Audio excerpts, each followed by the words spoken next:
রে জাকির, এটা ইঙ্গে ইঙ্গে করে কি চিন্তা করছি? এই চিন্তা তো সারা জীবন মেলাই করলো বুঝছো। এই ছোট ছোট ছোট ছোট চিন্তা করলো, তখন ছোটখাটো চিন্তা করা বাদ দিয়ে দিছি বুঝছো। এখন চিন্তা করছি সব বড় বড় বড় বড় চিন্তা করছি। বড় বড় চিন্তা করছি, ভালো কথা। কি চিন্তা করছো না শুনি তো? নাম্বার 1, আমি সারা জীবন অবৈধ কামাই করে মেলা টাকা উপার্জন করছি, না করিনি? করিনি। আচ্ছা করছু। এই টাকাগুলো আমি কোন ব্যাংকে থমো? আচ্ছা, 1 নাম্বার চিন্তা বুঝনু, তারপর তোর 2 নাম্বার চিন্তা কি ক? নাম্বার 2 হলো, এই যে অবৈধ কামাই করে অর্থ উপার্জন করছি, হ্যাঁ এই জন্য তো আমার নামে মামলা হবে। হবেই তো। আর এই মামলা হলে আমি কোন দেশের যাই লুকামো? আচ্ছা বুঝলাম। 3 নাম্বার চিন্তা?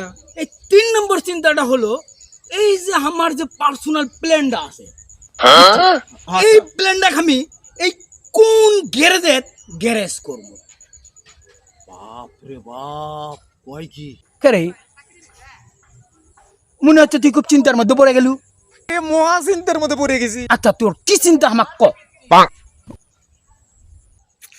আমি চিন্তা করছি যে এই তোর এই শরীরের মধ্যে, এই শরীরের মধ্যে কি হচ্ছে? কোন জায়গাটার মধ্যে লাথি মারলে তুই ব্যথা পাবো রে?